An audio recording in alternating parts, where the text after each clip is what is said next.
We live in an era today where our communities of people, whatever context that those words apply to, expect us to be engaged in some manner for them when it's germane to our community.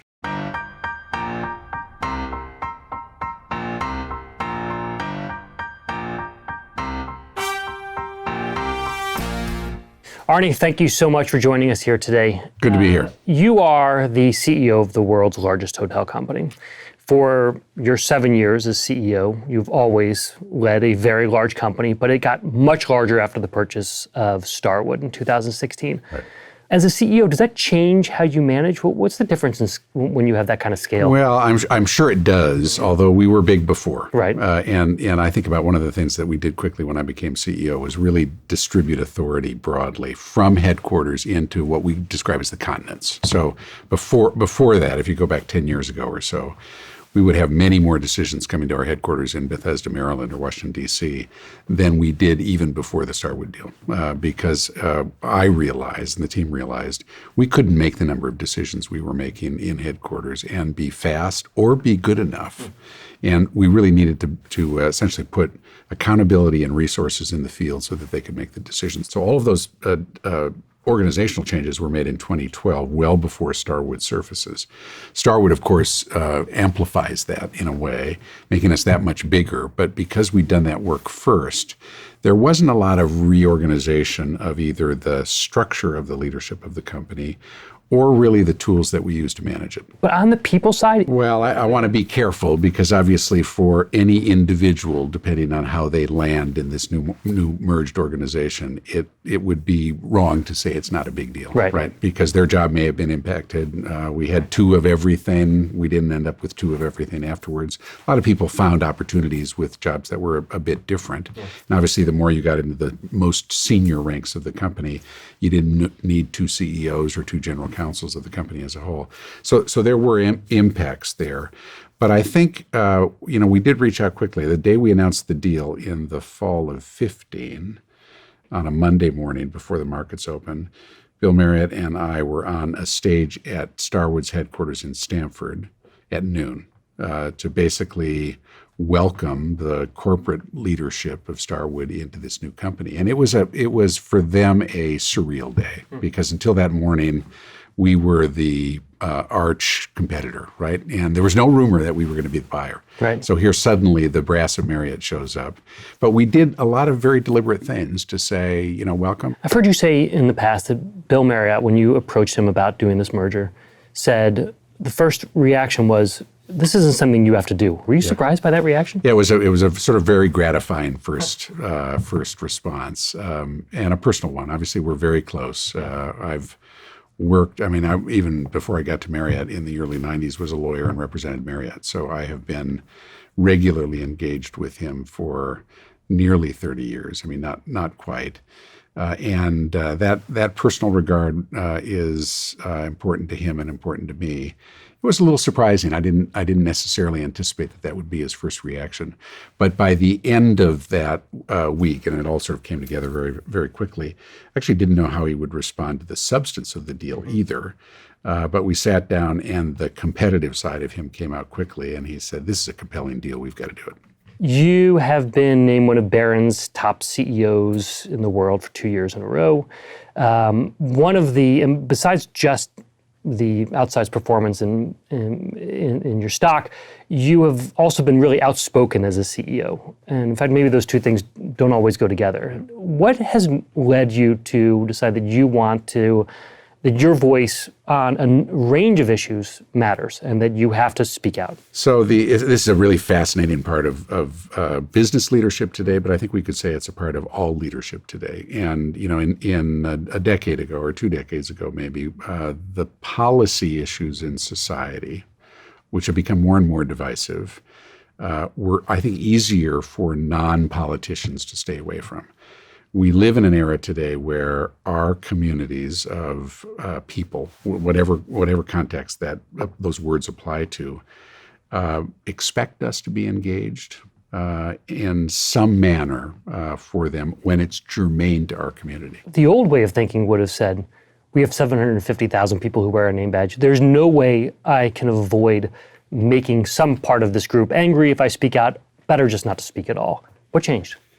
Well, I think there's a risk of not speaking too, which is probably more significant. And I think expressed right, which we of course can't always do. We'll make mistakes inevitably. Maybe they're driven by my own biases, or maybe we just won't get it right in a certain circumstance. But expressed thoughtfully, most people will understand the position that is taken. If it's superfluous to our business, that's where you start to run a risk. Right. And so, use an example, choice issues. Well, I have personal views about that, but it's not particularly germane to our business or our community of associates as associates of Marriott.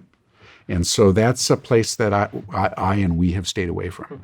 I think if we came out and said, here's our view about women's choice issues, we'd have some people that respected us because it agreed with their position, but we'd have a number of folks who said, why should we care what Marriott or Marriott's CEO has to say about something which is really not germane to their business? Is there a process that you go before Bill Marriott or before the board and you say, here are the issues that I, Arne Sorenson, am going to take on this year. I'm going to speak out with my own voice. It's not formalized. I don't really relish going to the board to have a LinkedIn piece, for example, edited by them. Right. And I don't think the board necessarily expects that from me. I think they've got, obviously, if they saw it going ill, I think it would be something that we'd end up talking about.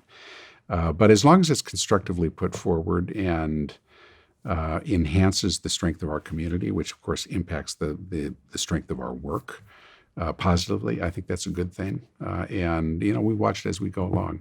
It's not done impulsively. In March, you disclosed that you have pancreatic cancer. How are you doing? So far, so good. It's a particularly tough cancer, of course. Thankfully, it was discovered early.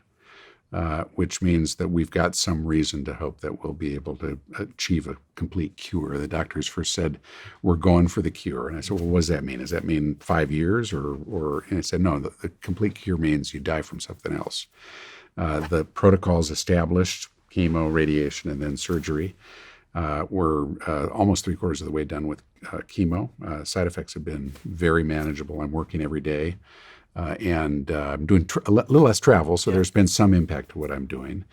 But I feel like the battle's going well so far. It's had very little impact on you as the CEO of the world's largest hotel company. You're managing with pancreatic cancer? Yeah.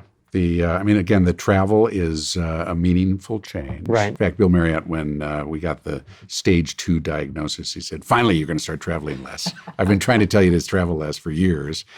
Because he sees me running all over the world. And in a way, we can, because I've been visible all around the world, I can step away from the physical travel for at least a few months.